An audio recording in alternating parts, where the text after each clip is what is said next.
আসসালামু আলাইকুম। প্রিয় দর্শক, আপনাদের সকলকে আমন্ত্রণ জানাচ্ছি অন্য মঞ্চের আলাপচারিতায়। আজ আমাদের সঙ্গে আলোচনার জন্য উপস্থিত আছেন জানিপপের প্রতিষ্ঠাতা চেয়ারম্যান অধ্যাপক ডক্টর নাজমুল হাসান কলিমুল্লাহ। ডক্টর কলিমুল্লাহ, আপনাকে আমাদের অনুষ্ঠানে স্বাগত জানাচ্ছি। আহ, আশা করি আপনি আমাকে শুনতে পাচ্ছেন। ধন্যবাদ। জি, আপনাকে শুনতে পাচ্ছি। ডক্টর কলিমুল্লাহ, আমরা একটু উম, বেশ মাঝখানে একটা লম্বা বিরতি দিয়ে আপনার সঙ্গে মিলিত হচ্ছে। মাঝখানে পবিত্র ঈদ গেল, ঈদের পর একটা লম্বা বিরতি ছিল, কিন্তু এর মধ্যে দেশের মানুষের রাজনৈতিক চিন্তা ভাবনা কিন্তু থেমে থাকেনি। আমরা দেখেছি যে এই মুহূর্তে সবচেয়ে আলোচিত বিষয় হচ্ছে আমাদের অন্তর্বর্তীকালীন সরকারের আহ, প্রধান উপদেষ্টা ডক্টর মোহাম্মদ ইউনূসের বিলেত গমন। উনি ইংল্যান্ডে গিয়েছেন, লন্ডনে একটা হোটেলে আছেন, এবং সেখানে অনেকের সঙ্গে দেখা করছেন। যে সমস্ত লোকের সঙ্গে উনি দেখা করেছেন, তাদের সঙ্গে দেখা করে আমাদের রাষ্ট্রীয়ভাবে কি কি লাভ হয়েছে আমি অনেকে হয়তো বুঝতে পারছেন না, অনেকে বুঝতে পারছেন। অনেকের মাথার উপর দিয়ে চলে যাচ্ছে, হয়তো এগুলো আপনি একটু ক্লিয়ার করতে পারবেন। তো যাদের সঙ্গে দেখা করেছেন অথবা করছেন, এগুলোর মধ্যে আপনার বিবেচনায় মানে গুরুত্বপূর্ণ দুটো বৈঠকের কথা বলবেন। কোন বৈঠকগুলো খুব আলোচিত হবে এবং আমাদের জন্য গুরুত্বপূর্ণ হিসেবে বিবেচিত হতে পারে? দেখুন, আমি একটু পটভূমি বলে তারপরে এখানটায় আসবো। বাংলাদেশ ব্রিটিশ ব্রিটিশ একটা আউটপোস্ট ছিল। দীর্ঘ প্রায় 200 বছর কলোনিয়াল রুল এখানে চলেছে, এবং পরে Dominion status as part of Pakistan, তারপর রিপাবলিকে রূপান্তর, এবং তারপরে স্বাধীন সার্বভৌম রাষ্ট্র হিসেবে বাংলাদেশের অভ্যুদয়। এই পুরো প্রক্রিয়াটায় আপনার শুরু থেকেই মানে ভারত, আমাদের প্রতিবেশী রাষ্ট্র, চুজ করেছে সোভিয়েত অরবিটে কিংবা আপনার জোট নিরপেক্ষ অরবিটে আবর্তিত হতে। আর বিপরীতে পাকিস্তান রাষ্ট্রটি মার্কিন ওয়েস্টার্ন অরবিটে ঘুরপাক খেয়েছে। এবং ইউরোপ এবং নর্থ আটলান্টিকে যে ন্যাটো, তার এশিয়ান ইকুইভ্যালেন্ট সিওটো সেন্টোর যে জোট, তার অন্তর্ভুক্ত ছিল দিদেন মাগরেবে পাকিস্তান, মাশরিকে পাকিস্তান। এবং মাশরিকে পাকিস্তানে যেখানটা সিওটো সেন্টোর আপনার হেডকোয়ার্টার ছিল ঢাকার মহাখালীতে, সেটা খালি জার্সি পাল্টেছে। আপনার বাংলাদেশ স্বাধীন হওয়ার পর সেই প্রেমিসেই আমরা দেখলাম একটি আমেরিকান আইএনজিও জেকে বসলো, নাম আইসিডিডিআরকে। বেসিক্যালি আমাশয় এবং উদরাময় এই দুই জীবাণু নিয়ে গবেষণা, আউটরিচ প্রোগ্রাম চাঁদপুরের মতলবে, আর ওইদিকে টেকনাফের কক্সবাজার জেলায়। এখন এটা বেসিক্যালি জীবাণু যুদ্ধের যে গবেষণা, তার পরীক্ষাগার। এখন বেসিক্যালি কিন্তু এই যে সমর কৌশল, সমর উদ্ভাবন, তার বলের মধ্যেই থেকে গেল, কিন্তু বের আর হতে পারল না। যদিও আপনার 72 থেকে 75 এই সময়টায় আমরা সোভিয়েত অরবিটে ঢুকে পড়েছিলাম, কিন্তু 15ই আগস্টের পট পরিবর্তনের পরে আমরা ফার্মলি কিন্তু ওয়েস্টার্ন এই অরবিটে আবার চলে যাই। এবং আপনার এই লম্বা সময় ধরে আপনার এই অগাস্ট বিপ্লবের আগ পর্যন্ত পারদ ওঠানামা করেছে। এবং ঐতিহাসিকভাবে যেহেতু ব্রিটেনের কলোনি ছিল বাংলাদেশ, সেই জন্যে মার্কিনিরা সিভিল সার্ভিসের যে বিষয় আশয়গুলো, সেগুলো দেখাশোনা, মেন্টরিং এর দায়িত্ব দিয়েছিলেন ব্রিটেনকে। আমার পিএইচডি সুপারভাইজার ডক্টর ডোনাল্ড কার্টিসের নেতৃত্বে প্রথম ম্যানেজিং এট দ্য টপ, অর্থাৎ জয়েন্ট সেক্রেটারি লেভেলের কর্মকর্তাদের প্রশিক্ষণের ব্যবস্থা করা হয় ব্রিটেনে, এবং তার ধারাবাহিকতা দীর্ঘদিন ধরে চলেছে। আর মিলিটারি স্ট্যাবলিশমেন্ট, যারা পিপল ইন ইউনিফর্ম, তাদের প্রশিক্ষণ এবং আপনার শোল্ডার রাবিংটা কন্টিনিউ করেছে আমেরিকার সঙ্গে। এবং বেসিক্যালি আপনার যেহেতু ব্রিটিশ কলোনি ছিল, সেই কারণে আমেরিকানরা ব্রিটেনের মাধ্যমে ওই লেন্স দিয়ে বাংলাদেশকে দেখবার চেষ্টা করে। এই বিষয়টা খুব ভালো করে বোঝেন প্রফেসর ইউনূস। সেই কারণে তার কাছে মনে হচ্ছে অ্যাট দিস জাংচার, এই ঈদের বন্ধের আমেজটা থাকতে থাকতে তিনি ওই জায়গাটায় নিজের নাক গলিয়েছেন। সঙ্গে বগল দাবা করে নিয়ে গেছেন দুদকের সম্মানীয় চেয়ারম্যান মহোদয়, বাংলাদেশ ব্যাংকের সম্মানীয় গভর্নর, এবং সবার পরিচিত রজার ওরফে খলিল রহমান, যিনি কানেকটিভ কার্ড নিবাসী ব্যক্তি, বর্তমানে হাই রিপ্রেজেন্টেটিভ এবং honourable security adviser to chief adviser. এবং তাদের সঙ্গে আমাদের সবার প্রিয় লামিয়া মোর্শেদও আছেন। আমরা যে ফুটেজটা দেখেছি তিনি অবতরণ করছেন যখন ব্রিটেনের মাটিতে, সেই সময় তাদের সবাইকে কিন্তু দেখা গেছে।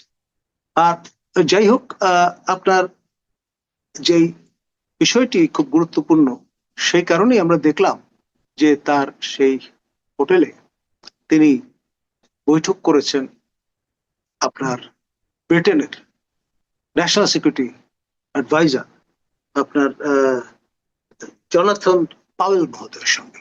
এটা খুবই গুরুত্বপূর্ণ, তাৎপর্যপূর্ণ বৈঠক, কারণ state within state actor matter করে ব্রিটেনের মতো জায়গায়, আমেরিকার মতো জায়গায়, এবং সেখানে সবকিছু তার দ্বারা আবর্তিত। ব্রিটেনে যেমন রাজার প্রিভি কাউন্সিল ম্যাটার করে, এবং MI6 বৈদেশিক যে সম্পর্কগুলো আছে সেগুলোর গতি প্রকৃতি নির্ধারণ বুঝবার ক্ষেত্রে গুরুত্বপূর্ণ নিয়ামক হিসেবে ভূমিকা পালন করে। এখন আপনার আরেকটি গুরুত্বপূর্ণ বৈঠক চাথাম হাউস। সেখানে আপনার যিনি সাউথ এশিয়ার যিনি ডিরেক্টর বেন ব্ল্যান্ড, তার সঙ্গে তিনি বৈঠক করেছেন। সঙ্গে ডক্টর বাজপেয়ী, যিনি সিনিয়র রিসার্চ ফেলো আপনার ফর সাউথ এশিয়া চাথাম হাউসে, তাদের সঙ্গে তার মোলাকাত হয়েছে। এবং এই চাথাম হাউসের রুলস সেটি হলো, সেখানে যারা চার দেয়ালের মধ্যে আলাপ আলোচনা করছে খোলামেলা, কোন রকমের রাগঢাক করবেন না, শর্ত একটাই, বাইরে কোট করা যাবে না। যা কিছু আলোচনা করছেন সেখানেই থাকবে, এবং যা কিছু আপনি রিসিভ করলেন অন ইয়োর এন্ড, সেগুলো আপনার কগনিশন যে পাওয়ার এবং অ্যানালিটিক্যাল যে বেন্ট, সেটি শার্পেন করতে চমৎকার ফুড ফর থট আপনাকে প্রদান করবে। এখন ন্যাচারালি ব্রিটেনের যারা those who matters, specially policy making এ এবং গ্লোবাল যে আপনার ডিকটামটা মার্কিনীদের পক্ষ থেকে, আপনার মার্কিনীদের ওই অর্থে স্যাটেলাইট ব্রিটেনের পক্ষ থেকে, তারা কিন্তু যেটাকে আমি বলবো সহযোগিতামূলক ভাবে কোলাবোরেট করে চলাফেরা করেন। আপনার ভুলে গেলে চলবে না, ব্রিটেনের রাজা হেড অফ দ্য কমনওয়েলথ, আর ব্রিটেনের এই কমনওয়েলথের একটি সম্মানিত সদস্য রাষ্ট্র হচ্ছে বাংলাদেশ, এবং এই রাষ্ট্রের বর্তমান সরকার প্রধান হচ্ছে মাননীয় প্রধান উপদেষ্টা, যদিও তিনি অনির্বাচিত এবং accountable known to the people ওই অর্থে, যেহেতু তার ম্যান্ডেট নেই। তৎসত্ত্বেও অ্যাসপায়ারেশন যেটা খেয়াল করেন, সেই জন্য প্রফেসর ইউনূস কিন্তু তার এই বিলেত যাত্রার প্রাককালে ব্রিটিশ হাইকমিশনে গিয়েছিলেন, সেখানে বৈঠক করেছেন হার এক্সেলেন্সি দি হাই কমিশনারের সঙ্গে। এবং আপনার ব্রিটেনে এসেও রাজা চার্লস III এর সঙ্গে আপনার নৈশভোজে তিনি মিলিত হবেন। এখন ধরুন আপনি যখন প্যালেসে যাবেন, রাজা তো আর একজন সম্মানিত সাবেক প্রজাকে আপনার বিনা খেলাতে বা আপনার বিনা সুভেনিরে খালি হাতে ফেরাবেন না। তো সেটা নিয়ে প্রচুর হইচই হচ্ছে। তারপরে আপনার হইচই হচ্ছে ব্রিটিশ অনারেবল প্রাইম মিনিস্টার স্টামারের সঙ্গে বৈঠক হচ্ছে কি হচ্ছে না, এবং তিনি কানাডায় আছেন না ব্রিটেনে আছেন, এটা নিয়ে একটা ধোঁয়াশা তৈরি করা হচ্ছে। সবই কিন্তু খুব স্কিলফুলি করা হয়েছে। প্রফেসর ইউনূস চমক দিতে ভালোবাসেন, বড় মাঠের খেলোয়াড়। আপনার কবওয়েব যেটা তৈরি করা হয়েছে, এটা খুব সিস্টেমেটিক্যালি ঠান্ডা মাথায় এবং সিমুলেশন গেমের মতো। মনে রাখতে হবে, is the best marketing expert of the Asian continent, in general, south Asia per say, and Bangladesh in particular.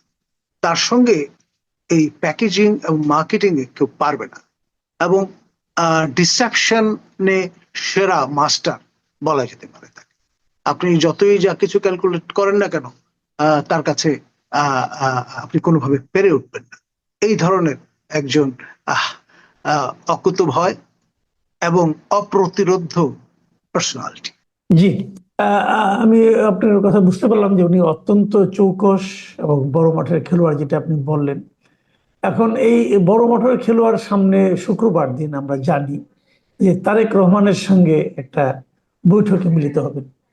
তাহলে সেই বৈঠকের পরিণতি সম্পর্কে আপনার মূল্যায়নটা কি? এই বৈঠকটা আসলে দেখুন, আমি যতটুকু জানি যে প্রধান উপদেষ্টার পক্ষ থেকে আগ্রহটা দেখানো হয়েছে এবং তারেক রহমানের পক্ষ থেকে তার তার দল এবং রীতিমতো তার যে স্থায়ী কমিটি সবাই মিটিং করে তারা অনুমোদন দিয়েছে যারা বৈঠকে বসতে পারে। এখন আমরা যতটুকু জানতে পেরেছি এর মধ্যে, সেটা হলো যে মূল বিরোধটা হলো যে প্রকাশ্য যে বিরোধটা, সেটা হলো গিয়ে যে তাদের মধ্যে নির্বাচনের তারিখ নিয়ে। আবার অনেকে এমনও ইঙ্গিত করছেন যে নির্বাচনের তারিখটা আসলে এটা একটা ব্যাপার তো বটেই, তার বাইরেও আরো কিছু বিষয় থাকতে পারে যেখানে এই আলোচনা হবে। তো আপনার কাছে যে প্রশ্নটা আমি জানতে চাই সেটা হলো যে সম্ভাব্য আলোচনা কি কি নিয়ে হতে পারে এবং এই আলোচনার ফলাফলটা কি দাঁড়াতে পারে। দেখুন, সকাল 9টা থেকে 11টা এই টানা 2 ঘন্টা 1-to-1 মিটিং, আর কেউ কিন্তু থাকবেন না সেখানে। এখন অনেকের ধারণা যে প্রফেসর ইউনূস আপনার যেহেতু দুদে বিচক্ষণ এবং সিনিয়র একজন অ্যাক্টর, তিনি ইন এ ওয়ে আপনার মস্তক নুয়ে আগ্রহ দেখিয়ে এই বৈঠকে বসছেন এমন একটা দিনে যেদিন তার শেষ দিন ব্রিটেন সফরের, খেয়াল করেন। তার মানে 12 তারিখ বা 13 তারিখ সকাল পর্যন্ত বিএনপি ঘরানার মানুষজন কিন্তু বিরত থাকবেন, কোন রকমের ঝই ঝামেলায় যাবেন না, যেটি আওয়ামী লীগের লোকজন বা হাসিনার সমর্থকরা করছেন। আপনার সিরাজগঞ্জের সাবেক অনারেবল মেম্বার অফ পার্লামেন্ট আপনার হাবিবে মিল্লাতের নেতৃত্বে আমরা যেটা দেখলাম। এখন আপনার আপনি নিশ্চয়ই ভুলে যাননি, বেশি দিন হয়নি সাবেক প্রধানমন্ত্রী আপনার শেখ হাসিনা ব্রিটেন সফরের সময় বিএনপির যুক্তরাজ্য সভাপতি এবং ম্যাডামের উপদেষ্টা মালেক মহোদয় যে বিপুল পরিমাণ মোবিলাইজেশন করতে সক্ষম হয়েছিলেন, স্মরণকালের সেরা আপনার প্রতিবাদ, সেটি যদি আবার যুক্ত হয় এই আওয়ামী ঘরানার আপনার এজিটেটরদের সঙ্গে, তাহলে কিন্তু মাথা সেখানেই কাটা যাবে, দেশে আর সসম্মানে মাথা উঁচু করে ফেরা হবে না। এইসব হিসাব নিকাশ নিশ্চয়ই তিনি করে নিয়েছেন এক। আর এখানে লাভ ওনার, যেহেতু তিনি বাঘের পিঠে চড়ে আছেন, বাঘের পিঠ থেকে নামা সবচেয়ে কঠিন কাজ, এবং এটি অনারেবল তারেক রহমানের সহায়তা ছাড়া কোনো অবস্থায় সম্ভবপর নয়। আপনি নিশ্চয়ই মনে আছে আপনার প্রথম অন্তর্বর্তী সরকারের যিনি মাননীয় প্রধান উপদেষ্টা ছিলেন,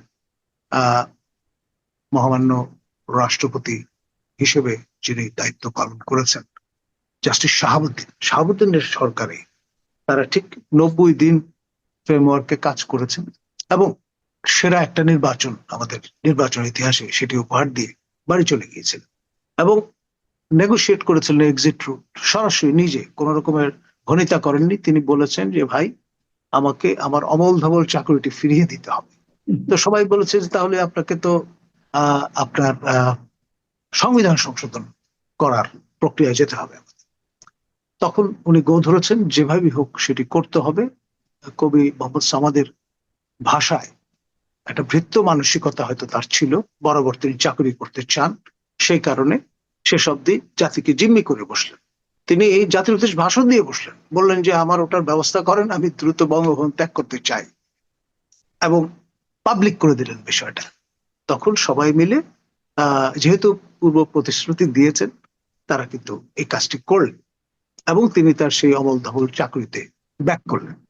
এটা ছিল এক ধরনের এক্সিট রুট নেগোশিয়েট করার বিষয়। আপনার পরবর্তীতে 111 সরকারের সময় ফখরুদ্দিন সাহেব এর নেতৃত্বে যে সরকার গঠিত হয়েছিল, সেখানেও কিন্তু এরকম একটি কাণ্ড ঘটেছে। আগে থেকে আগ বাড়িয়ে সাবেক প্রধানমন্ত্রী, সাবেক বিরোধী দলের নেত্রী শেখ হাসিনা তিনি আপনার যে কাজটি করলেন, তিনি কিন্তু আপনার জানান দিয়ে দিলেন পাবলিকলি যে আমাদের সরকার, এই সরকার আমাদের সহায়তায় এসছে অনেকটা এরকম, আর আমরা এক্সিট রুট দিয়ে দেবো, গ্যারান্টিড। তো এই নিশ্চয়তা পেয়ে যা হওয়ার তাই হলো। নবম সংসদ নির্বাচনের ফলাফল কি দাঁড়ালো, এবং ওই রাতে, নির্বাচনের রাতে আমরা কিন্তু নিজেরা একেবারে স্ক্রিনের পাশে দাঁড়িয়ে দেখেছি বিভিন্ন জায়গায় আপনার টাকার বস্তা সহ জামাতের কর্মীরা, বিএনপির লোকজন, তাদেরকে আটক করা হয়েছিল, এবং ফলাফল কি হয়েছে সেটা আমরা জানি। তো যাই হোক, সেটাও কিন্তু এক ধরনের নেগোসিয়েশন, বাঘের পিঠ থেকে নামার বন্দোবস্ত। আর এখন যে সরকারটি আছে, দ্বিতীয় অন্তর্বর্তী সরকার, তাদের জন্য এটা অতীব গুরুত্বপূর্ণ, কারণ ইতিমধ্যে পপুলারিটি তলানিতে চলে গেছে। 90 দিনের ফ্রেমওয়ার্ক অনেক আগে অতিক্রান্ত হওয়ায় ব্যারিস্টার মাহবুদ্দিন খোকন বলে ফেলেছেন এটি অবৈধ কাজ করেছেন তারা। আবার আইএসপিআর যেই বিষয়টা প্রকাশ করে দিয়েছে, সাবেক প্রধান বিচারপতি এবং বিচারপতি দুজনই তাদের হেফাজতে থাকা ছিলেন। তো ফলে এই যে রেফারেন্স এবং সেটি যে ফুল বেঞ্চে বসা, এই সব বিষয়গুলো নিয়ে বিজ্ঞ আইনজীবী, মুসলিম লীগের সম্মানীয় সভাপতি অ্যাডভোকেট মোহসিন রশিদ ইতিমধ্যে নোটিফাই করেছেন এবং রিট করে বসেছেন এবং চ্যালেঞ্জ করেছেন বিষয়টা। তো ফলে এক ধরনের গোজামিলে ব্যাপার কিন্তু এখানে পাবলিক স্ফিয়ারে চলে এসছে, বিষয়টা নিয়ে কথাবার্তা হচ্ছে। আর তারপরে পরপর দুটি ইনসিডেন্ট, আপনার নড়াইলে স্নাইপার রাইফেল ধরা পড়া, অগাস্ট বিপ্লবের একজন অন্যতম অগ্র সৈনিক, তার বাড়িতে বালিশের নিচে। আবার কুমিল্লায়ও কিন্তু ভিন্ন বাটের আবার এই ধরনের স্বয়ংক্রিয় অস্ত্র, সেটিও উদ্ধারের ফুটেজ আমরা সোশ্যাল মিডিয়াতে দেখেছি। তো ফলে এই যে স্নাইপারদের বিষয়টা যদি ফোরফ্রন্টে চলে আসে, আবার যে ইঙ্গিত করা হচ্ছে যে লস্করে তৈয়বার ইনভলভমেন্ট ছিল, ফলে ব্যাপারটা কি দাঁড়াচ্ছে, রিজিওনাল একটা রেমিফিকেশনে চলে যাচ্ছে। এমনি তো বাজারে কথাবার্তা আছে এটা কালার রেভলিউশন এবং জর্জ সোরস ফান্ডেড রেভলিউশন, এবং জর্জ সোরস মহোদয়ের পুত্র তিনি এসে আবার বিপ্লবের পরে যারা বিপ্লবী তাদের সঙ্গে ফটো সেশন করে গেছেন, প্রফেসর ইউনুসের সঙ্গে বৈঠক করে গেছেন। ফলে দুয়ে দুয়ে চার মেলানোর কেউ যদি চেষ্টা করে তাহলে কিন্তু দোষ দেওয়া যাবে না। আমি এই বিষয় নিয়ে কথা বললাম, মিথস্ক্রিয়ায় লিপ্ত হলাম, এই কারণে আবার আমাদের উপর মব করে হামলে পড়লে বিষয়টা আরো জোরদার হবে।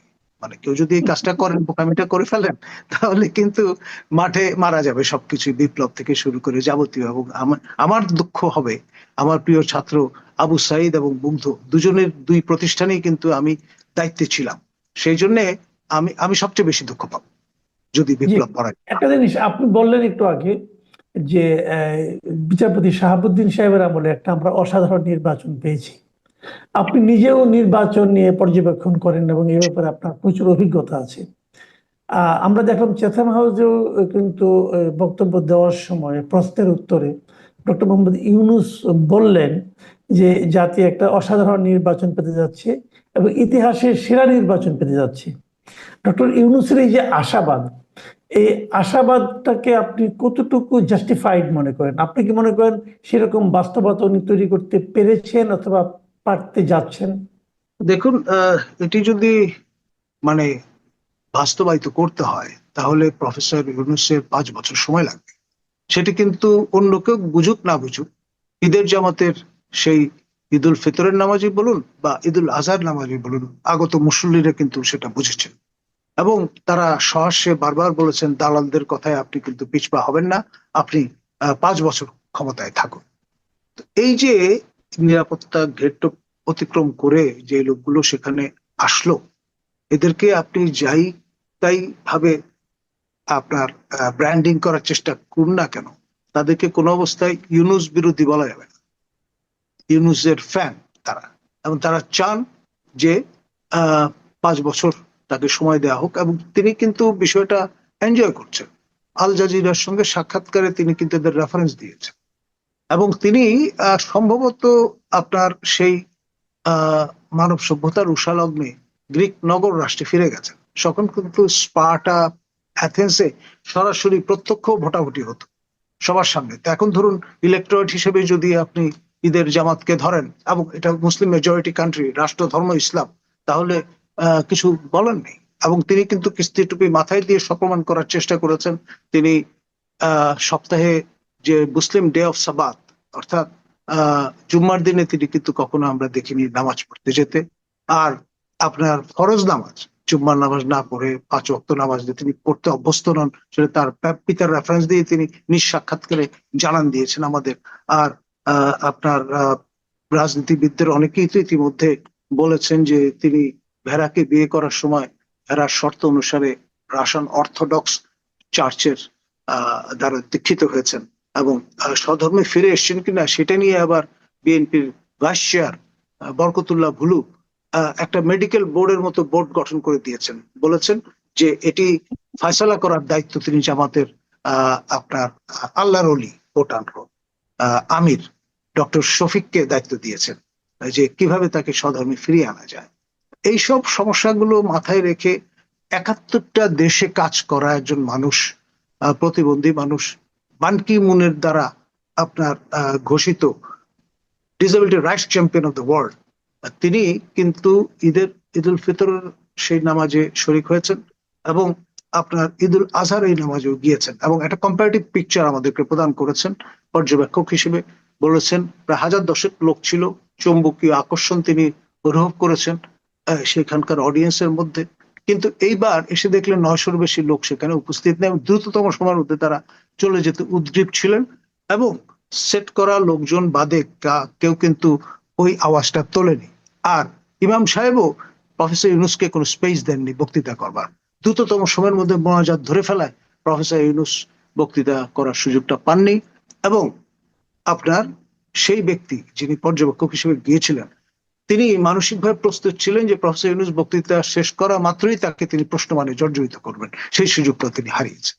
জি, আমরা মোটামুটি একটা ধারণা পেলাম, কিন্তু আমি বলতে চাচ্ছি যে আজকে যে শুক্রবার যে মিটিংটা হবে, বৈঠকটা হবে, সেই বৈঠকে তো আপনি ইউনূস সাহেবের কথা বলেন, তারেক সাহেবের পলিটিক্যালি কোনো ধরনের চ্যালেঞ্জ কি আপনি ওখানে দেখছেন কিনা? ডেফিনেটলি অ্যাজ ওয়েলুল শাহ আমি যেটি বলবো, লাভ কিন্তু অ্যাপারেন্টলি বেশি পরিমাণে হচ্ছে প্রফেসর ইউনূসের, সেই পরিমাণে আপনার ঝুঁকির পরিমাণটা অনেক বেশি অনারেবল তারেক জিয়ার। তারেক জিয়া এমন একজন ব্যক্তি বাংলাদেশে ইউনিক, তার মা 3 বার প্রধানমন্ত্রী ছিলেন, পিতা মহামান্য রাষ্ট্রপতি ছিলেন, এইরকমের প্যাডিগ্রি সম্পন্ন দ্বিতীয় কোনো ব্যক্তি আপনি খুঁজে পাবেন না, not even in south Asia. আপনি শ্রী বাবা বন্দ্যোপাধ্যায়ের কথা বলতে পারেন, আপনি বেনজির ভুট্টোর কথা বলতে পারেন, কিংবা শ্রীমতী ইন্দিরা গান্ধীর কথা বলতে পারেন, কিন্তু মা বাবা দুজনই এরকমের রাষ্ট্রীয় সর্বোচ্চ পদে আসীন ছিলেন, এরকম দ্বিতীয় কোনো দৃষ্টান্ত আপনি দেখাতে পারবেন। সেই জন্য জাতির এক্সপেকটেশনটা আকাশচুম্বী তারেক জিয়ার কাছে। তিনি আপনার কোনো ভুল পদক্ষেপ গ্রহণ করলে সমগ্র জাতি ক্ষতিগ্রস্ত হবে, 100 বছরের জন্য পিছিয়ে যাবে দেশ। আর তিনি যদি সঠিক সিদ্ধান্ত গ্রহণ করেন, আলোচনার কোনো বিকল্প নেই। আমি বলবো তিনি যে সম্মতি প্রদান করেছেন এটি তার পলিটিক্যাল অ্যাকিউমেনের পরিচয় বহন করে, এবং তিনি যদি তার টার্মসে প্রফেসর ইউনূসকে মানাতে পারেন তাহলে আমি বলবো দেশ রক্ষা পেল।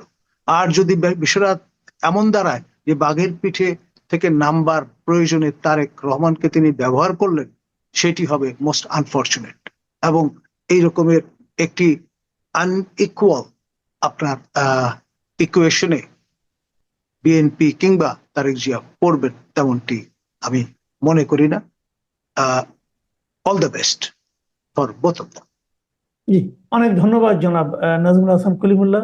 প্রিয় দর্শক, আপনারা শুনলেন যে ডক্টর ইউনূসের বিলাত গমন, সেখানে বিভিন্ন লোকের সঙ্গে ওনার বৈঠক, এবং তারেক রহমানের সঙ্গে শুক্রবারের যে আসন্ন বৈঠক, সেই বৈঠকে কি আলোচনা হতে পারে, আলোচনার ধারা প্রকৃতি কোন দিকে গেলে কার কতটা লাভ হতে পারে, ডক্টর ইউনূসের জন্য কি সম্ভাবনা, তারেক রহমানের জন্য কি ঝুঁকি, এবং জাতি হিসেবে আমাদের কি ভবিষ্যৎ, এ নিয়ে ওনার মূল্যায়ন। আপনাদের কেমন লাগলো লিখে জানাবেন। এখন এ পর্যন্তই। আল্লাহ হাফেজ।